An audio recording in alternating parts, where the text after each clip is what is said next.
देखिए, जो एनआईए का जो रेड्स हुए हालिया में नेशनल इन्वेस्टिगेशन एजेंसी की तरफ से शहर हैदराबाद में तकरीबन 5 मुकामात पर रेड हुआ। शाहीन नगर, किंग्स कॉलोनी और दीगर मुकामात पर रेड्स हुए।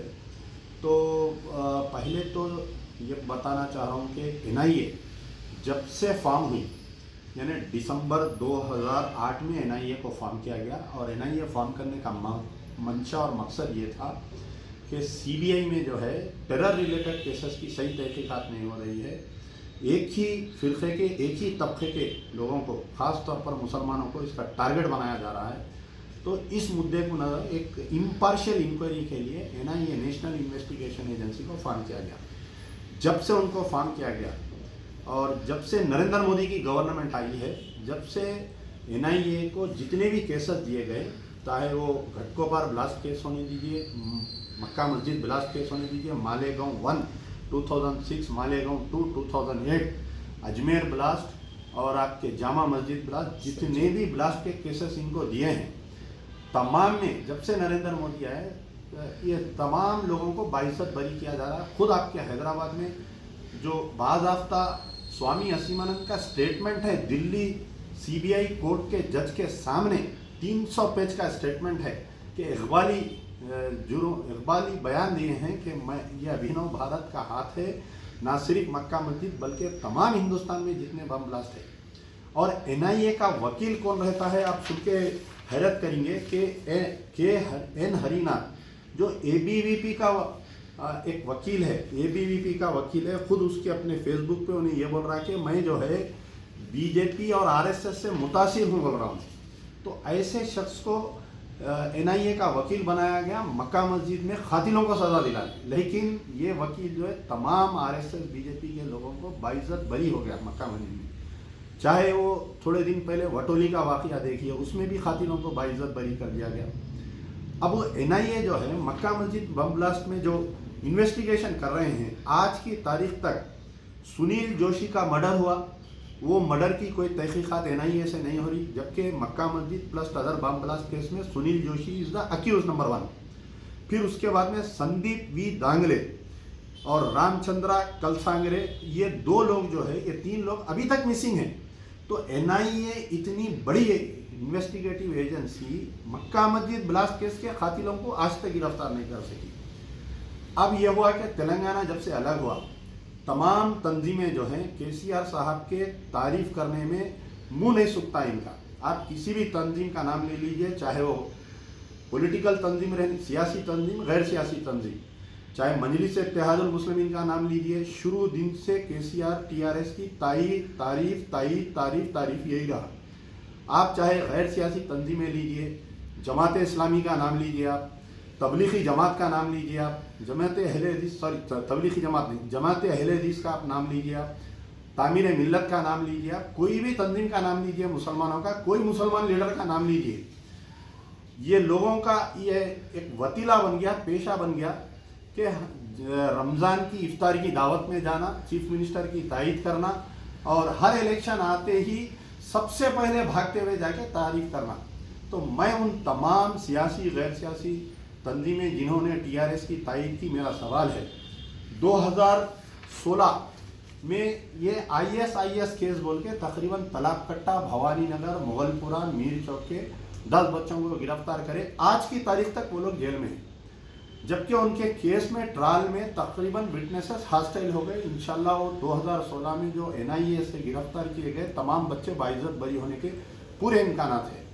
फिर उसके बाद में 2017 में इब्राहिम यजदानी और इलियास यजदानी को तलाबकट्टा बीबी बाजार चौरस्ते पे शहर में असदुद्दीन ओवैसी की कॉन्स्टिट्यूंसी में, अकबरुद्दीन ओवैसी जहाँ के नुमाइंदे हैं वहाँ की कॉन्स्टिट्यूंसी से बच्चों को गिरफ्तार किया गया। लेकिन सारे हिंदुस्तान में मुसलमानों का ढंडोरा पीटने वाली क़यादत अपने एरिया में गिरफ्तारी के ऊपर खामोश है। परसों हालिया जो रेड हुआ किंग्स कॉलोनी में, वो रेड भी जो है असदुद्दीन ओवैसी के घर से 10 कदम दूर 7 एमएलए, 40 कारपोरेटर सारे मौजूद है शहर में, लेकिन किसी ने उस घर पे, ताहा के घर पे नहीं गया। फिर 2018 में गिरफ्तारी हुई, यही एनआईए, आईएसआईएस, इस्लामिक स्टेट का मॉडल बना रही, दाइश को जा रही हैं लड़के बोल के 2018 में मोहम्मद अब्दुल बासित, मोहम्मद अब्दुल खदीर को गिरफ्तार किया गया। अदालत की तरफ से अगर इन बच्चों को फांसी की सज़ा होती है, मुलजिम होते हैं, तो अमजदुल्ला खान कोई एतराज़ नहीं करेंगे, कोई मुस्लिम तंजीम इसके ऊपर एतराज़ नहीं करेंगे। लाके चार मीनार के दामन में आप उनको फांसी दे दीजिए, कोई इनकी तायद नहीं करेंगे। दहशतगर्दी की हम कोई तायद नहीं करते, कोई भी मजहब के रहने दो।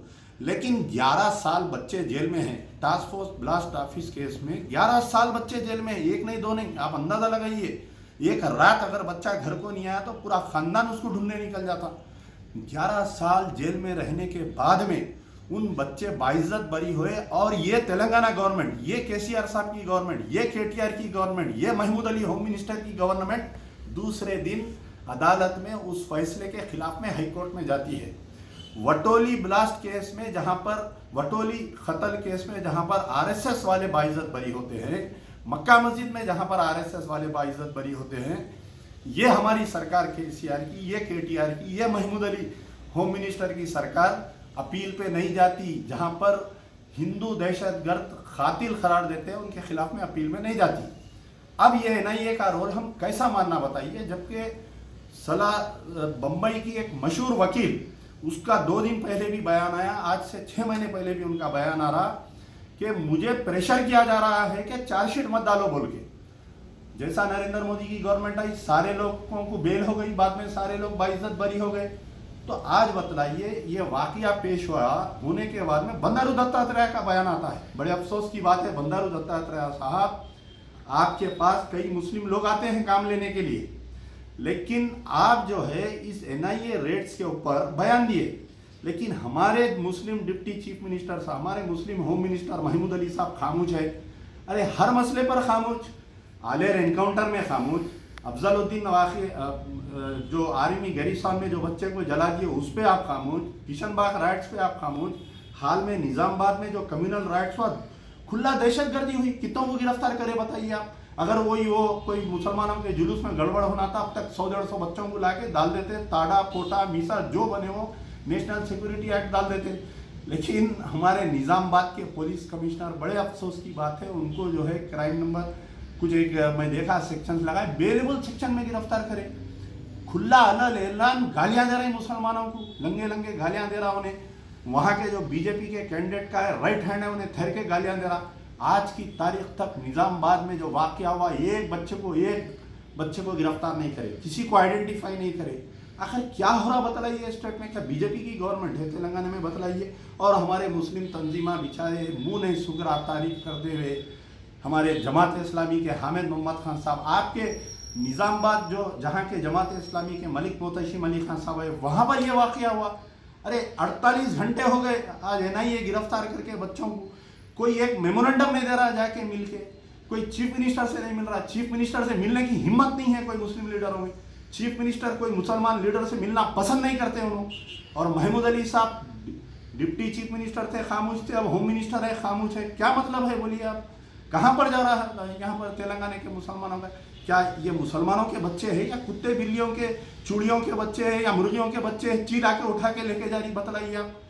अगर मैं इस मसले पर अगर मैं बोल रहा हूं तो ये मेरा माजी रहा है कि जब भी पुलिस का जुल्म हुआ, चाहे वो तेलुगु देशम की सरकार में आजम अजीज का एनकाउंटर होने दीजिए, चाहे कांग्रेस के दौर में मक्का मस्जिद ब्लास्ट केस के बाद में मुस्लिम बच्चों की गिरफ्तारी होने दीजिए, चाहे वो टीआरएस में अगर आलेर एनकाउंटर की होने, अमजदुल्ला खान मजलिस बचाओ तहरीक हमेशा से आवाज़ उठाई, अदालत में हमने केस लड़ा, धरना दिया, जलसा दिया। इंशाल्लाह इस एनआईए के वाक़े के ऊपर भी हम बराबर एहतजाज करेंगे।